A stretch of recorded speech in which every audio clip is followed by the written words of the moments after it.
Hello, everyone, and welcome back to another Reaching Out with Reach podcast. Today, we have a very special guest who we're pleased to have join us. Let's welcome Callie Crow. Hi, Callie.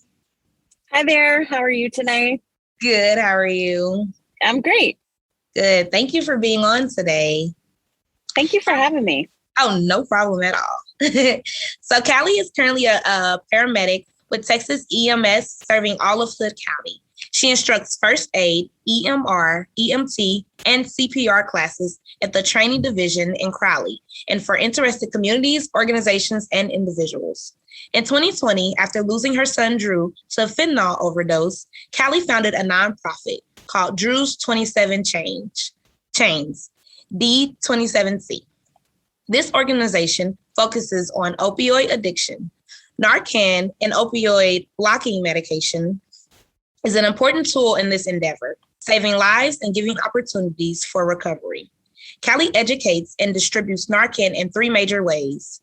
D27C has a growing social media following where encouragement, knowledge, and Narcan mailouts are offered. During a recent 6-week period, a reported 8 lives were saved via this method. Providing Narcan in public areas is another approach. Canisters containing the medication are being placed in restaurants and other businesses. Also, some local school districts have opted in to put them in the buildings and school buses. Callie relies heavily on in-person presentations for this mission, such as speaking at the most recent overdose awareness event at the University of North Texas. A most important group being targeted is law enforcement. So often, officers are first on the scene during optimal time for Narcan administration.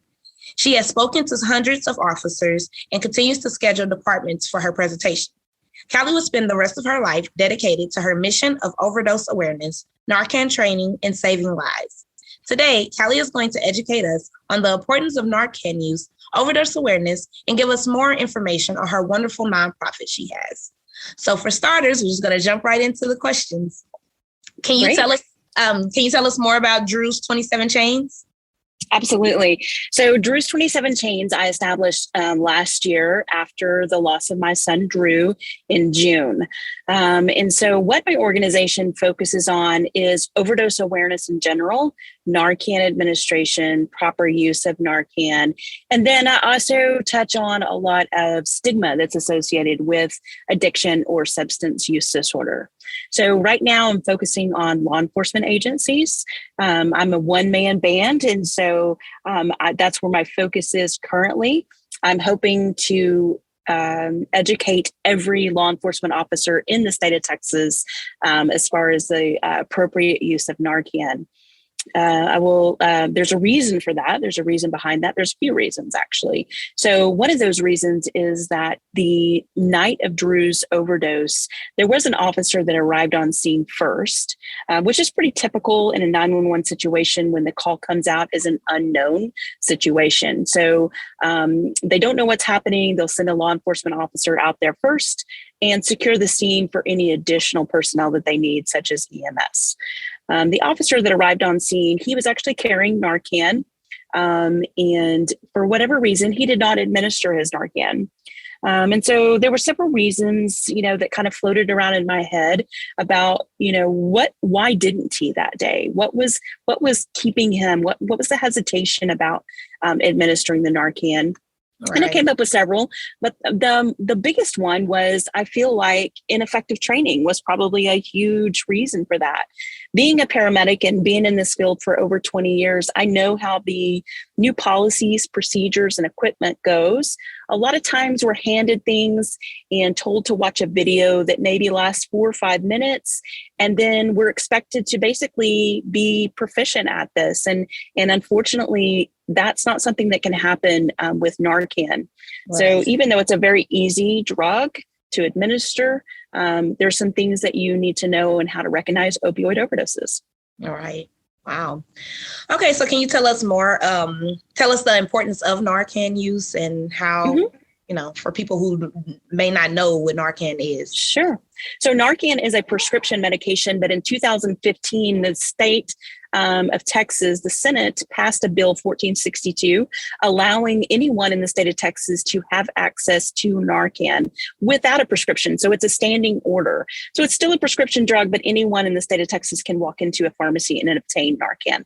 What Narcan does is block the effects of opioids. Okay, so common opioids, hydrocodone, Oxycontin, heroin, fentanyl, things like that. When you have too many of those in your system, it causes you to have respiratory depression and become unconscious.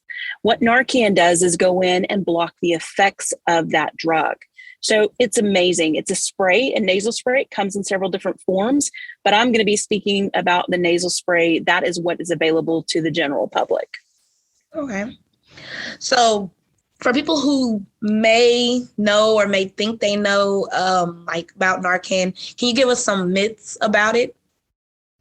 Oh, absolutely. There's a lot of myths. So one of the biggest myths that I like to break right open is let's say you go up and you find somebody who's unresponsive and you don't know this person. Maybe it's in a gas station bathroom stall. You have no idea what this person's medical history is. All you know is that they're unconscious and not responding to you. They don't look like they're breathing well. Maybe their skin is an off color. And so you shake them, they're not responding. Could this be an overdose? Absolutely. Could it be some other medical emergency? Sure, it might be. But the best thing about Narcan is that you cannot hurt someone with it. And so if it's not an overdose, giving it to them is going to have zero side effects. It only has side effects if there's opioids in their system. Those side effects include breathing. Okay. Well, that's what we want, right? And so there are no side effects if there's no opioids in the system. However, the side effects that happen are life-saving if there are opioids in the system. So that's one of the biggest myths about Narcan. The other one is it's very expensive and difficult to get. Not in the state of Texas, and not now that you have me, you will always have access to Narcan. Right. And so I provide Narcan for free. I get it from the University of Texas Health Science Center down in San Antonio. They received a large federal grant in which I receive it from them for free. Therefore, I give it to you for free. So morenarcanplease.com is their website, and anyone can actually order Narcan from them, but you can also get it through me.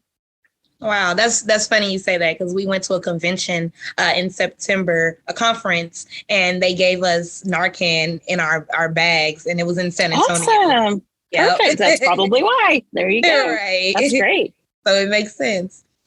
All right. So what would you like other parents to know, or even people who may come across an instance where they have to use Narcan on someone close to them?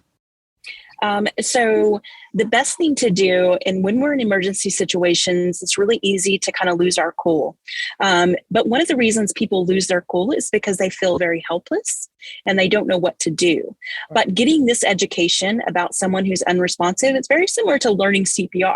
It gives you a tool, right? A tool in your tool belt that you can use. This is just an additional tool that can actually save someone's life. It's very simple. It's a nasal spray. It goes in the nose just like you would administer some sort of allergy medication. You spray it in the nose. It circulates through the body. It's designed to absorb into the tissues of the nose, not to be inhaled, right? Okay. So that's one thing that people need to know. So even if the person is not breathing, you can administer the Narcan in the nose, let it begin to work, can start working within seconds. If it doesn't work after 2 minutes, you can give an additional dose. Okay. So in the Narcan kit box, probably one that you received, there's 2 doses inside of there. But this is just a tool for those people who feel very helpless. If they find someone who's unresponsive, this may be able to save their life. Okay.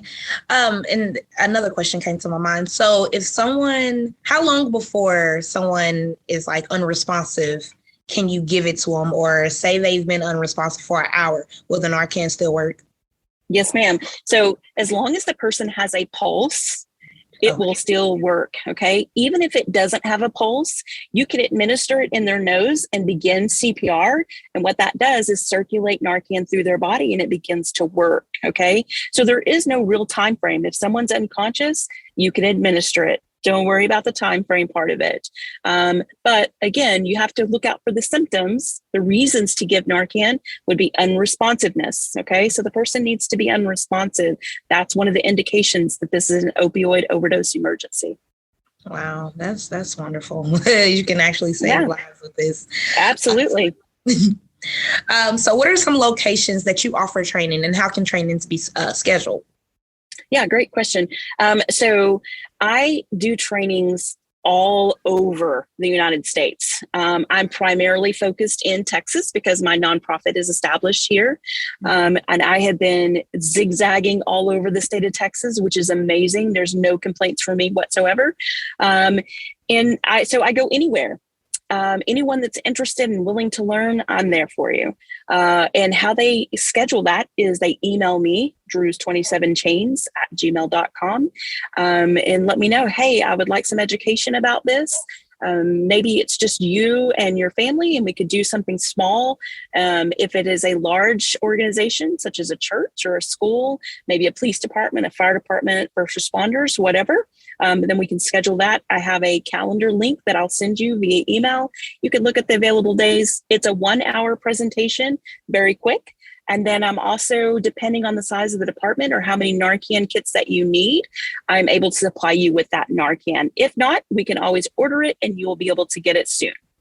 Wow, that's great. That's great. Yeah, love it. So are there any final words or anything you would like to share with us?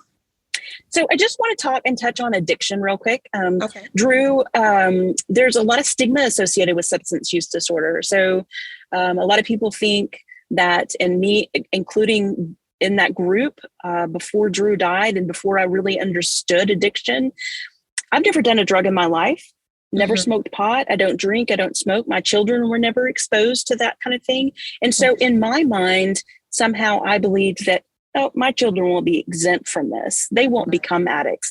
That happens to people that are abused or are homeless or uneducated or all these things that people surround around the stigma associated with addiction. And those things are very ignorant and just not true. Addiction doesn't discriminate. And so it can happen to anyone. And Drew was 27 years old. He was a student at the University of North Texas studying political journalism. He was married.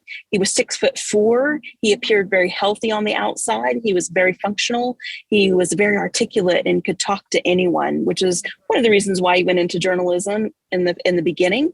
But you would never know, right, that he had been addicted, and he had actually been addicted for over 10 years. So it started when he was very young. And another thing people don't understand about addiction is that it doesn't necessarily always start with I'm out partying and I get addicted to a drug. It may start as a legitimate prescription because you have chronic back pain or you've had surgery. And, you know, we have a lot of athletes, especially like in high school, that they go and have surgeries and the doctor gives them a prescription. The parents follow the prescription just as the doctor had prescribed. And then somehow they've ended up with this dependence upon the medication. And then that turns into addiction. Once that turns into addiction, then we're hopping around to different doctors and getting prescriptions. And then we're going to the ER. And then we end up on the street with the same people that were getting high from partying. And so now we're the same, right? And so substance use disorder is a very difficult journey. And so if you know someone who needs help, reach out and get help. And the best thing that you can do is support and love them. Definitely. Well, thank you so much. That was a lot of information there, but it was definitely a lot. It was definitely well needed. I mean, yeah, it was very informative. So thank you so much for sharing that. You're welcome. I hope that y'all all learned something today. And again, I'm more than willing to further this conversation and talk to anyone about it that wants the education. Yeah, well, I definitely learned something. So if no one else took anything away from it, I definitely did. Perfect. We'll have to get you in and maybe do a training for our entire staff. And I mean, that would be great. An organization who will like it. Yeah, I also have this wall-mounted kit. I think you kind of talked about it in the bio. So the wall-mounted kit is literally a thermostat cover, but it has the Narcan in it. So I put these up around AEDs, stop the bleed kits, fire extinguishers, things like that, so that it's accessible to everyone. I'm hoping to get those into major gas station chains and grocery stores and things like that. So yeah, I really hope that this is out there and can save a lot of lives. Definitely. Well, we would like to give a huge thank you to Callie for taking the time out to join us and educate us today. For more information on Drew's 27 Chains and to stay up to date with all that Callie is offering, you can find her on Facebook at Drew's 27 Chains. Callie can also be contacted by phone at 682-260-1944. And as mentioned earlier, by email at drews27chains@gmail.com. That concludes this month's podcast with Callie Crow. This is also Reach's final podcast for the year. So on behalf of all of us at Reach, we would like to give a huge thank you to all of our guest speakers, podcast sponsors, and listeners for supporting Reach in our mission to support safe and healthy choices vital to the well-being of our community and youth and families. Tune in next year and month for all new content and staff topics you don't want to miss. Until next time, remember, life is full of choices. Choose happy, choose healthy, and happy holidays and happy new year.